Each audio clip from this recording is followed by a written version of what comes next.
سے 11 head line news کے ساتھ میں ہوں جویریہ. دن بھر کی اہم خبروں پر ڈسکشن کے لیے میرے ساتھ موجود ہے سینئر صحافی سردار ایمن خان جتوئی. السلام علیکم. وعلیکم السلام. جی, سب سے پہلے نیوز ہے سنگین غداری کیس میں پرویز مشرف کو سزائے موت کا حکم. اس کے بارے میں آپ کا کیا رائے ہے؟ بیسیکلی بسم اللہ الرحمن الرحیم. سب سے پہلے تو یہ ہے کہ آج بڑے عرصے کے بعد یہ فیصلہ سنایا گیا ہے اور بہت سال, یہ 2013 سے کیس تھا. یہ بیسیکلی پاکستان مسلم لیگ نون نے یہ کیس دائر کیا تھا اور کیس دائر ہونے کے تقریباً 6 سال کے بعد یہ فیصلہ آیا ہے, بلکہ 7واں سال اب اس میں داخل ہونے جا رہا ہے. تو اب سب سے بڑی چیز یہ ہے کہ اب اس فیصلے میں بہت ساری چیزیں جو ہیں وہ حکومت جو چاہ رہی تھی کہ اس فیصلے کو جو ہے مزید ڈیلے کرنا چاہیے. آج سے تقریباً 2 ہفتے پہلے جس طرح کے تقریر کی تھی ہمارے chief justice supreme court Pakistan, انہوں نے کہا تھا کہ ہم طاقتوروں کے خلاف بھی فیصلہ کرتے ہیں. تو ایک قسم کا فیصلہ تو انہوں نے اس دن سنا دیا تھا, بتا دیا تھا کہ ہم فیصلہ کرنے جا رہے ہیں. تو ایسے نہیں ہونا چاہیے بیسیکلی, کیونکہ جب جو فیصلے ہوتے ہیں نا, ججز کو نہیں بولنا چاہیے, فیصلوں کو بولنا چاہیے. آپ نے پہلے ہی مائنڈ ایک قسم کا اپنا دے دیا کہ اس میں بہرحال ہم اس میں, کیونکہ عدالتی معاملہ ہے, زیادہ اس میں ہم زیادہ تجزیہ بھی نہیں کر سکتے. تو سب سے بڑی چیز یہ ہے کہ یہ ایک حقیقت ہے کہ اس میں فیئر ٹرائل کا موقع ملنا چاہیے تھا. لیکن دوسری طرف اگر پاکستان مسلم لیگ نون کے جو رہنما ان کے تاثرات دیکھے جائیں تو ان کے مطابق یہ ہے کہ آئندہ کے بعد جو ہے نا کسی کو بھی آئین شکنی کا جو ہے نا موقع نہیں ملے گا, اور کوئی بھی جو آئین شکن ہے, کوئی بھی قانون توڑ کے جو اس ملک پہ قابض نہیں ہو سکے گا. بیسیکلی ایک یہ نئی جنگ شروع ہو گئی ہے عدلیہ اور افواج پاکستان کے درمیان, اور اس میں سب سے زیادہ جو نقصان ہونا ہے وہ پاکستان پہ ہونا ہے. اس میں کوئی بھی چیز جو ہے وہ آپ کو دیکھیں کہ آپ لے لیں کہ اب 3 رکنی جو بینچ تھا, جسٹس وقار احمد سیٹھ جو تھے اس کو ہیڈ کر رہے تھے, یہ خصوصی عدالت کا بینچ تھا. تو انہوں نے پہلے, آج سے 2 ہفتے پہلے حکومت اس پہ چلی گئی تھی کہ اس کو ڈیلے کیا جائے, لیکن حکومت کے ڈیلے کرنے کے باوجود پھر اس کے بعد پھر کیا ہوا, اس کیس پہ ہیرنگ ہوئی دوبارہ. تو آج انہوں نے اس کو فیصلے کو بڑی جلدی میں سنا دیا. تو جو اس وقت سوشل میڈیا پہ بحث جاری ہے نا, وہ یہ آپ دیکھیں کہ بھئی ایک ملک کی خاطر جنگیں لڑنے والا, یا ایک ملک کے اوپر اس طرح حکومت کرنے والا, صدر رہنے والا, chief of army staff, joint chief of staff committee کا چیئرمین, تو اس جیسے شخص کو جو ہے اس طرح سنگین غداری کیس میں سزائے موت دینا, یہ ایک بہت بڑا سوالیہ نشان ہے. اور جو ظاہر کر رہا ہے کہ عدلیہ اور جو پاک آرمی ہے اس کے درمیان جو تعلقات ہیں وہ بہت ہی زیادہ شدت پہ چلے گئے. تو اس میں جو ہے بحیثیت پاکستانی ہمیں پاکستان کا نقصان ہوگا. تو یہ فیصلہ جو ہے اس کے بڑے دور رس نتائج ہوں گے, اور یہ بھٹو کیس کی طرح یہ ایک بڑا متنازع کیس ہے. اس کو متنازع ہی سمجھا جائے گا کہ اس کے اوپر جو ہے آپ کبھی بھی اس کے اوپر کوئی بھی پاکستانی قوم جو ہے نا یکسو نہیں ہو سکتی. اس کے اوپر یہ نہیں ہو سکتا کہ پوری پاکستانی قوم ایک پیج پہ آ جائے, نہیں. اب اس پہ تفریط اور بڑھے گی, اس کے حوالے سے لوگ اور زیادہ باتیں کریں گے کہ بھئی اب دیکھیں سوشل میڈیا پہ کیا بحث چل رہی ہے کہ جی ایک ملک کو لوٹنے والے شخص کو جی 50 روپے میں جناب آپ نے ضمانت نامہ لکھ کے دے دیا ہے, اور جس نے ملک کے لیے جنگیں لڑی ہیں اس کو آپ نے غدار بنا دیا ہے. تو یہ بہت ساری چیزیں جو ہیں اب آنے والے دنوں میں چلیں گی. تو بیسیکلی جو اب دیکھیں بلاول بھٹو کا کیا بیان آیا, انہوں نے کہا کہ جمہوریت جو ہے بہترین انتقام ہے, جو جمہوریت رہی ہے تو ان کو جو ہے سزا بھی ہوگی. تو یہ چیزیں جو ہیں اب آگے آنے والے دنوں میں مزید جو ہے اس حوالے سے نیگیٹو ہوں گی, اور یہ پاکستان کے لیے, پاکستانیت کے لیے نقصان دہ چیز ہے. پرویز مشرف کی سزائے موت کے فیصلے پر مسلح افواج کا غم غصے کا اظہار. بالکل انہوں نے آج باقاعدہ دیکھیں آئی ایس پی آر نے باقاعدہ ٹویٹ کیا اس حوالے سے کہ اس حوالے سے جب سے یہ فیصلہ ہم نے سنا ہے تو اس حوالے سے پوری فوج میں غم و غصہ اور ایک اضطراب کی کیفیت ہے. دیکھیں بحیثیت ادارہ بالکل ان کا یہ بالکل حق بنتا ہے کہ وہ اس بات پہ اب ٹویٹ کریں یا کہیں, لیکن کوئی بھی فیصلہ دیکھیں, اب فیصلہ آپ کے حق میں بھی ہو سکتا ہے, فیصلہ آپ کے خلاف بھی ہو سکتا ہے. تو یہ اس کو آپ دیکھیں, ہم بطور قوم, میں ایک بات کہوں گا کہ اس کو بیٹھ کے ہی جسے کہتے ہیں کہ ڈیل کرنا چاہیے تھا. یہ اب ایک بیان بازی کا جو سلسلہ شروع ہوگا, وہ کہیں گے ہم طاقتور ہیں, وہ کہیں گے ہم طاقتور ہیں. اداروں کے درمیان ایک طاقت کی جنگ اس وقت لڑی جا رہی ہے پاکستان میں. اب ہر ادارہ جو ہے دوسرے کی ڈومین میں گھسنا چاہ رہا ہے, اس کو وہ چاہ رہا ہے کہ کسی طریقے سے میں اس کے جو فیصلوں پہ میں حاوی ہوں. طاقت کا سر چشمہ عوام نہیں ہے, اس وقت ادارے بنے ہوئے ہیں, اور بدقسمتی سے اس وقت ہمارے ملک میں جو ہے وہ ادارے ہی جو ہیں وہ حکومت کر رہے ہیں. اداروں کا یہ رول ہے, اور وہ سب سے بڑی چیز اب یہ دیکھیں کہ اس میں اب دیکھیں فوج نے کہہ دیا جی بڑا اضطراب پایا جا رہا ہے. اب دیکھیں نا جب کسی اور کے خلاف فیصلہ تھا تو ان میں بھی اضطراب پایا جاتا ہے, ان میں بھی غم و غصہ پایا جاتا ہے. تو ہمیں بحیثیت قوم ہو کے سوچنے کی ضرورت ہے. یہ فیصلہ نو ڈاؤٹ غلط ہے, صحیح. لیکن اس طرح جو ریٹیلیٹ کرنا, اس طرح کہنا, ایک ذاتی میرے تجزیے کے مطابق یہ بالکل غلط بات ہے کہ آپ اوپنلی ایک قسم کا سب کچھ دیکھیں. اگر اضطراب ہے, اگر اس حوالے سے غم و غصہ پایا جاتا ہے تو اس کو بھی تو دیکھیں نا, بیٹھ کے ٹیکل کیا جا سکے اس کو بڑے کول اینڈ کام طریقے سے. اب کل کلاں کو اگر مثال کے طور پہ یہاں پہ ہمارے آرمی ٹیک اوور ہو جاتا ہے اور ان پہ الزام کیا تھا, ان پہ بھی الزام تو یہی تھا نا کہ انہوں نے آرمی ٹیک اوور کیا آرمی نے, اور اس کے بعد کیا وہ ملک پہ انہوں نے آئین کو معطل کر دیا, میڈیا پہ پابندیاں لگا دی, ہر چیز بند کر دی اور ایمرجنسی ملک میں نفاذ کر دیا. تو یہ چیزیں جو ہیں اب اگر آنے والے دنوں میں اگر یہ چیز سب کچھ ہوتا ہے دوبارہ تو پھر اس کا کون ذمہ دار ہوگا؟ آپ یہ دیکھیے جویریہ کہ یہاں پہ ملک میں ہمارے سب سے بڑا جو ہے نا وہ طاقت کی لڑائی صرف لڑی جا رہی ہے. ہر ادارہ یہ چاہ رہا ہے کہ میں کسی طریقے سے اپنے آپ کو اس سے آگے لے جاؤں, میں کسی طریقے سے اس سے اوپر ہو جاؤں. تو عدالت اور یہ جو آرمی کی اس وقت جو آپس میں جو کلیش ہے یہ انتہائی خطرناک ہوگا اور اداروں کے درمیان یہ خلیج جو ہے یہ اور زیادہ بڑھے گی. تو اس کو جتنی جلدی کنٹرول کر لیا جائے بہتر ہے. اس فیصلے کے اوپر ظاہری بات ہے پٹیشن میں اس کو ہاں قانونی طریقے سے دیکھا جائے, یہ نہیں کہنا چاہیے, میری ایک ذاتی رائے کی جہاں تک ہے. تو کیونکہ ہر فیصلہ آپ کے حق میں نہیں آ سکتا, ہر فیصلہ آپ کے خلاف بھی نہیں آ سکتا, تو اس لیے بطور ادارہ آپ کو بھی صبر و تحمل سے کام لینا چاہیے. ٹھیک. پیپلز پارٹی کے رہنماؤں کی ایک ایک کر کے ضمانت منظور. جی بالکل, آج تو ان کا ایسے یہ عید کا دن تھا, سب جو جسے کہتے ہیں کہ سب سے پہلے سنا گیا کہ جی فریال تالپور کی جو ہے ضمانت منظور کر لی گئی ہے. تو اس کے ٹھیک 2 گھنٹے بعد یہ اطلاع آ گئی کہ جناب خورشید شاہ جو اپوزیشن لیڈر تھے سابقہ اسمبلی میں, ان کو بھی آج جسے کہتے ہیں ضمانت پر رہائی ہو گئی ہے. تو یہ پیپلز پارٹی وہ اسی لیے بلاول بھٹو نے آج کہا نا کہ جمہوریت بہترین انتقام ہے. بھئی ہمارے جو سیاسی قیدی تھے ان پہ کوئی جرم نہیں تھا, کوئی ثابت کچھ بھی نہیں ہو سکا, ان کو صرف اور صرف سزا دی گئی, پکڑا گیا. یہاں پہ آپ کے سب سے بڑی چیز آ جاتی ہے کہ آپ کا دیکھیں کتنا جو پراسیکیوشن کا عمل ہے کتنا کمزور ہے. ہمارے ملک میں آپ دیکھیں, آپ کسی کے اوپر الزام لگا دیں, الزام تو جو مرضی کوئی لگا دے, لیکن اصل چیز ہے ثابت کرنا. نیب اس وقت بطور ادارہ مکمل طور پر فیل ہو چکا ہے. اس کو پتہ ہی نہیں ہے کہ وہ اہم ہی اٹھا کے کسی بندے کو آپ نے پکڑ لیا, بھائی جب تک اس کے اوپر کوئی چیز ثابت ہی نہیں ہے, سب سے پہلے تو کیس ثابت کریں. آپ ٹرائل کر رہے ہیں, کس چیز کا ٹرائل کر رہے ہیں, آپ کو پتہ ہے کسی بات کا؟ اگر مثال کے طور پہ آپ نے 50 دن بندے کو رکھ لیا, 90 دن بندہ رکھ لیا. اب دیکھیں فواد حسن فواد جو سیکٹری تھے اپنا نواز شریف کے, ان کو 1 سال سے اندر بند کیا ہوا ہے. جو احد ملک وہ تھے اپنا جو ڈی سی لاہور بھی رہ چکے ہیں, ان کو بھی پکڑا ہوا ہے. کیس کیا ہے؟ کچھ بھی ثابت نہیں ہے. آپ نے رانا ثناء اللہ کو پکڑا ہوا ہے, رانا ثناء اللہ کے اوپر کچھ بھی نہیں ہے, ابھی تک آپ اس کی ویڈیو نہیں پرووائڈ کر سکے. تو یہ کیا ظاہر کر رہا ہے؟ کچھ نہیں ہے. کیا ظاہر کر رہا ہے کہ یہ ایک ذاتی انتقام کے لیے ان لوگوں کو پکڑا جا رہا ہے. اب دیکھیں نا, جب انصاف نہیں ہوگا نا تو یہ حالات اس سے بھی زیادہ برے ہوں گے, اور ہمیں محسوس نہیں ہوتا کہ بھئی ہم یہ سمجھتے ہیں کہ ہم بہت اچھا کام کر رہے ہیں, بہت کچھ اچھا ہو رہا ہے, لیکن حقیقت میں کیا ہوتا ہے, ملک کی جڑیں کھوکھلی ہوتی ہیں جب ناانصافی.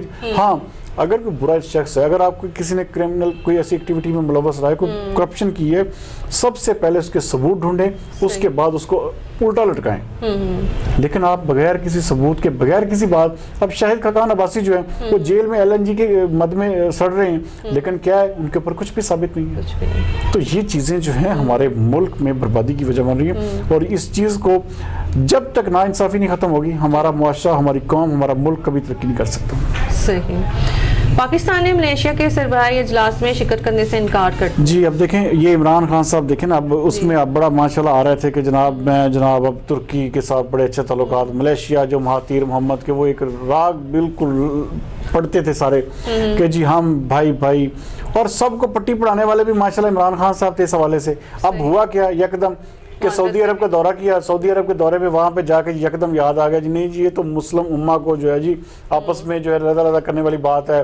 اس طرح OIC کی جو حیثیت ہے وہ ختم ہو رہی ہے, وہ اسلامی بلاک ایک اوق بن جائے گا, اس طرح اور بن جائے گا. تو وہاں پہ جا کے جناب ایسے سعودی عرب گئے ہیں ماشاءاللہ. واپسی پہ یہ کنفرم تھا, دیکھیں نا 2 دن پہلے آپ کو مسلم امہ کا خیال نہیں آیا, آپ کو 2 دن پہلے تک یہ پتہ نہیں تھا کہ بھئی اپنا آپ علیحدہ بلاک بنا رہے ہیں. آپ ترکی, قطر, اس میں ملیشیا، پاکستان، ایران، اب دیکھیں یہ سارے ملک جو ہیں سعودی عرب کے مخالف ہیں، اور سعودی عرب کو اپنا کردار اب جب کم محسوس ہوتا ہوا سامنے نظر آیا تو اس نے وہ جسے کہتے ہیں ذاتی دوستیوں پہ ملک تھوڑی چلتے ہیں. آپ نے بات کی ترکی کے ساتھ، آپ نے بات کی ملیشیا کے ساتھ، آپ نے ان کے ساتھ ساری سیٹلمنٹ کر کے ہر چیز کو مکمل طور پہ کر کے آپ یکدم پھر گئے اس بات سے. کس بات کا، آپ کس بات کے لیڈر ہیں کہ آپ ہر بات پہ یو ٹرن لیں؟ 2 دن پہلے آپ کا پلان بنتا ہے، آپ سعودی عرب جا رہے ہیں، سعودی عرب سے واپسی پہ آپ نے ادھر جانا ہے، اور سعودی عرب جاتے ہی جناب ہم اس میں شرکت نہیں کریں گے. یہ چیزیں، یہ ایسے ٹیکٹکس جو ہوتے ہیں نا، اب دیکھیں نا اتنے دورے کیے، سب کچھ کیا، ملک کے حالات کہاں پہ ہیں؟ ملک کے حالات پہ ذرا فرق، ملک کے حالات بگڑتے جا رہے ہیں دن بدن، برے سے برے تر، اور ہر آدمی جو ہے اس وقت تکلیف میں. تو اس کی وجہ سب سے بڑی یہ ہے کہ ہمارے فیصلہ ساز جو لوگ ہیں وہ فیصلے صحیح نہیں کر پا رہے. یہ آپ دیکھیں نا، اب آپ جی میرے اب بیان جی ہم پہلے کہا کہ جی وزیر خارجہ جائیں گے، جب وزیر خارجہ بھی نہیں جا رہے اور اب انہوں نے کہہ دیا جی ہم اس کے حوالے سے بیان جاری کریں گے. دیکھیں جی یہ سب سے بڑی چیز ہے جویریہ، یہاں پہ ملک میں اس کا مطلب ہے کہ کوئی حکومت ہی نہیں ہے، کوئی فیصلہ ہی نہیں کر پا رہا، کوئی کسی قسم کا. آپ 2 دن پہلے آپ نے جانا تھا، اب آپ نے یکدم جو ہے اس کو ایسی وہ سعودی عرب کا ماشاءاللہ پانی پیا عمران خان صاحب نے کہ جاتے ہی جناب ارادہ کینسل ہو گیا. تو ایسے حکومتیں نہیں چلتی، نہ ایسے لیڈر بنتے ہیں. یہ اپنے آپ کو مسلم امہ کا لیڈر کہتے تھے نا، اب جائیں نا. یا تو پہلے جب یہ سب کچھ ہونے لگا تھا، جب اس سربراہ اجلاس کی تاریخیں منتخب کی گئی تھی، سب کچھ ہوا تھا، اس وقت کہتے ہیں نہیں بھائی ہم پورے ملکوں کو آپس میں جوڑیں گے، اسلامی بلاک اٹھا. آپ نے پہلے ان کو سیڑھی پہ چڑھا دیا، بعد میں سیڑھی کھینچ رہے ہیں. بالکل بچگانہ بات ہے، یہ ایسے لیڈرز نہیں کرتے، یہ بالکل ٹوٹل فیلئر ہے. اور عمران خان صاحب ایک دفعہ پھر جو ہے وہ یو ٹرن کا شکار ہو چکے ہیں، اور بلکہ وہ ثابت ہو چکے ہیں کہ وہ ہر بات سے پھر سکتے ہیں، ان کی کوئی بات حرف آخر نہیں ہے. صحیح. انڈیا میں متنازع بل پر احتجاج جاری. ہاں جی، یہ دیکھیں وہاں پہ سب سے بڑی چیز جو ہے جویریہ، وہاں پہ اس وقت یونیورسٹی، آپ دیکھیں ملیہ یونیورسٹی ہے وہاں پہ دہلی میں، اتنے برے طریقے سے وہاں پہ لاٹھی چارج. ایون دین آپ دیکھیں کہ گھس کے پولیس والوں نے مارا طلبہ طالبات کو، اور طالبات کو بالکل خون میں نہلا دیا ہے. آپ بلکہ واش روموں تک میں گھس کے طلبہ پہ اتنا تشدد کیا ہے. اب مسئلہ کیا ہے کہ ایک آپ نے بل منظور کر لیا ہے، اب آپ کی جو وہاں پہ جو بنگال کی وزیر اعلیٰ ممتا بنرجی، وہ کہہ رہی ہیں کہ میں کسی صورت میں اپنی اس کو جو پرومس میں نافذ نہیں ہونے دوں گی، میں کسی طور پہ. تو یہ دیکھیں نا، آپ نے انڈیا جو ہے نا، انڈیا اپنے ہی کرتوتوں سے تباہ ہوگا. یہ ملک اتنے ٹکڑے ہوں گے، شاید کسی بھی ریاست کے، آپ نے سنا ہوگا سوویت یونین کا کتنی بڑی ریاست تھی، تو جب وہ ٹوٹی ہے تو کہاں سے کہاں، ازبکستان، تاجکستان. اب یہ انڈیا کے اتنے ٹکڑے ہونے ہیں کہ آپ دیکھیں گی کہ انڈیا جو ہے وہ، کیونکہ کوئی بھی چیز ہے نا، جب آپ کسی چیز کو زیادہ طاقت دینے کی کوشش کرتے ہیں، کسی چیز کو زیادہ بڑھاوا دیتے ہیں، تو اس کا اینڈ کیا نکلتا ہے؟ اس کا اینڈ یہ نکلتا ہے کہ ملک ٹکڑے ٹکڑے ہو جاتا ہے. اور انڈیا کے ٹکڑے ٹکڑے ہونے ہیں، اور جی آج ہوں، کل ہوں، 10 سال بعد ہوں، 100 سال بعد ہوں، لیکن انڈیا جو ہے اب اپنا وجود برقرار نہیں رکھ سکتا جس طرح کہ اس نے عمل شروع کر دیے ہیں، اور مسلمانوں کو خاص طور پہ ہٹ کرنے کے حوالے سے. تو انشاءاللہ تعالی انڈیا جو ہے یہ کئی ٹکڑوں میں بٹے گا. صحیح. کراچی پولیس بے گناہ لوگوں کو بڑے بڑے کیسز میں پھنسانے لگی. اب دیکھیں ایک آپ نے کیس سنا ہوگا جویریہ کہ یہ ایک بابا لاڈلا کیس تھا. بابا لاڈلا، اس کا اصل نام تھا نور محمد. نور محمد کو ایک شخص تھا کہ الیکٹرک کا ملازم تھا، اس کو گرفتار کیا گیا 1998 میں، اس کو بابا لاڈلا سمجھ کے. اچھا اس نے وہ، حالانکہ وہ بابا لاڈلا نہیں تھا، لیکن اس کو گرفتار کر لیا گیا. اس کے اوپر 6 پولیس نے کیس بنائے. اچھا یہ اس کی میں تھوڑا سا آپ کو ہسٹری بتا دوں کہ یہ بیسیکلی جو ایک لیاری گینگ وار تھا، اس کا جب سرگنا مارا گیا تو اس کی جو کمان جو تھی نا وہ سنبھال لی اس نے عزیر بلوچ نے. عزیر بلوچ نے بنایا بابا لاڈلا کو، جو گینگسٹر، جو کرمنل، جو اس کا ونگ تھا نا، اس کا ہیڈ بنایا بابا لاڈلا کو. اچھا بابا لاڈلا اور آپس میں ان کے جو تھے معاملات جو تھے وہ تھوڑے آہستہ آہستہ خراب ہونے شروع ہوئے. بابا لاڈلا نے کہا کہ کیونکہ عزیر بلوچ کی ہاتھ پوری پیپلز پارٹی میں، کیا ڈی جی رینجرز، یہ وہ میٹنگیں، وہ کیونکہ وہ تو ایسے مشہور تھا کہ وہ ایک پیپلز پارٹی امن کمیٹی کا سربراہ کے طور پہ. تو اس نے کہا کہ یہ ذرا تھوڑا سا آپریشن میں ذرا کمی ہونی چاہیے. تو لیکن کیا تھا کہ وہ اس نے نہ کروا سکا عزیر بلوچ. تو بابا لاڈلا اور اس کے رستے علیحدہ ہو گیا. تو اس نے کیا کیا، اس نے ظفر بلوچ جو اس کا خاص آدمی تھا عزیر، اس کو قتل کر دیا. پھر وہ فرار ہو گیا, پھر اس کو پکڑا گیا, اس کو پولیس مقابلے رینجر مقابلے میں اس کو مار دیا گیا. لیکن یہ جو شخص تھا نور محمد, اس کو بابا لاڈلا سمجھ کے 4 سال جیل میں رکھا گیا. پولیس کی نااہلی کی حد دیکھیں سندھ میں کہ اس نے اس بیچارے کے 9 بچے ہیں, 9 بچے. اب وہ اس نے کیا کیا, آج وہ نا چلا گیا وہاں پہ سندھ ہائی کورٹ میں کیس دائر کرنے کے لیے کہ مجھے میرا ہرجانہ دیا جائے. میرا قصور کیا تھا جبکہ آپ نے مجھے بابا لاڈلا بنا کے اس طرح پورے دنیا میں پیش کیا. تو آپ اندازہ کریں کہ کتنا ظلم ہے کہ آپ کسی کی فیملی کو, کسی کے بچوں کو آپ نے یہ بھی نہیں سوچا کہ اس بیچارے کا قصور ہی کوئی نہیں ہے. آپ نے اس کو ناحق صرف اپنی کارکردگی دکھانے کے لیے, اپنے فیتے بڑھانے کے لیے, اپنے آپ کو ثابت کرنے کے لیے کہ ہم بڑے پولیس والے. لیکن میں کہتا ہوں کہ ایسی گھٹیا اور ایسی بالکل جسے کہتے ہیں نا سوچ پہ, اس اپروچ پہ لعنت بھیجنے کو دل کرتا ہے کہ آپ کسی ناجائز ناحق بے گناہ بندے کو آپ نے 4 سال تک قید میں رکھا. اور آپ کو پتہ بھی ہے کہ بابا لاڈلا وہ نہیں ہے, بابا لاڈلا مارا گیا, لیکن اس کے باوجود آپ نے اس کو تنگ کیا, اس کے بچوں کو اتنا سفر کروایا, تو کیا اس کے اوپر آپ نے 6 کیسز ڈال دیے. تو یہ انتہائی زیادتی بات ہے, اور یہی ناانصافی معاشرے کو, قوموں کو اور بحثیت جو ہے جسے کہتے ہیں کہ معاشرے کو تباہ کر دیتی ہے. چونیا میں بچوں سے زیادتی کرنے والے 3 ماہ جی بالکل. آج اس کو دیکھیں, یہ بڑا اس پہ بھی اسپیڈی ٹرائل ہوا ہے.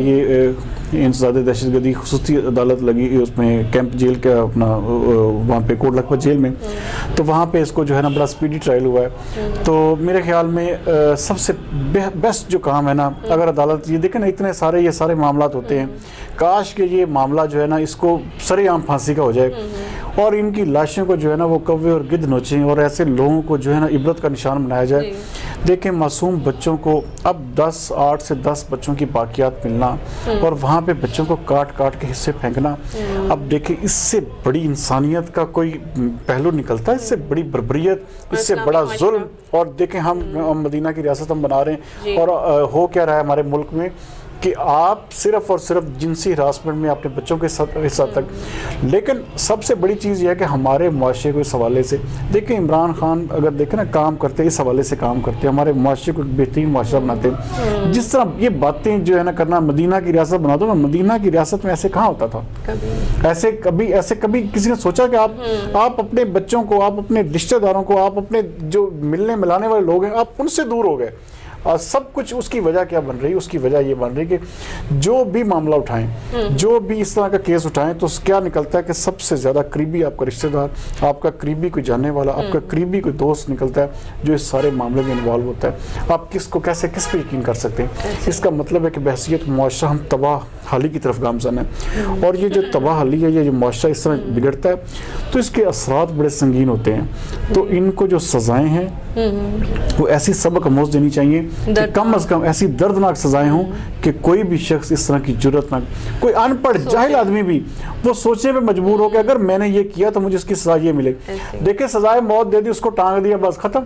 یہ کوئی حل نہیں ہے. یہ اس سے بہتر ہے کہ آپ اس کو پچھوڑ دیں, اس کو کہیں بھائی کرے بھائی, یہ کیا سب سے بڑی چیز ہے سزائے موت. وہ تو آسان موت دے دی آپ نے, اس کو تو آپ کو ایسے مارنا چاہیے جسے کہتے ہیں وہ موت مانگے اس کو موت نہ آئے. اس حد تک اس کو سزا دینی چاہیے. تو یہ بالکل میں اس چیز سے جسے کہتے ہیں سختی سے مذمت کرتا ہوں کہ یہ اس طرح کی سزائیں کم از کم, یہ دیکھیں نا یہ معاملات ہیں جن کے اوپر کام کرنے کی ضرورت ہے, ان کے اوپر جو ہے فوکس کرنے کی ضرورت ہے, ہمارے معاشرے کو بلٹ اپ کرنے کی ضرورت ہے. تو یہ 3 بار سزائے موت, یہ کوئی فائدہ نہیں اس کا, چاہے اسپیڈی ٹرائل ہوا, چاہے سب کچھ ہوا, لیکن جب تک سبق آموز سزائیں نہیں ہوگی ہمارے معاشرے میں یہ کیسز آپ 1 مہینے 2 مہینے میں پھر سن لیں گے, یہ بڑھتے ہی جائیں گے. جی بالکل کم نہیں ہوں گے اس حوالے سے. بہت شکریہ ناظرین, یہ تھی دن بھر کی اہم خبروں پر ڈسکشن. کل تک کے لیے اجازت. پاکستان زندہ باد.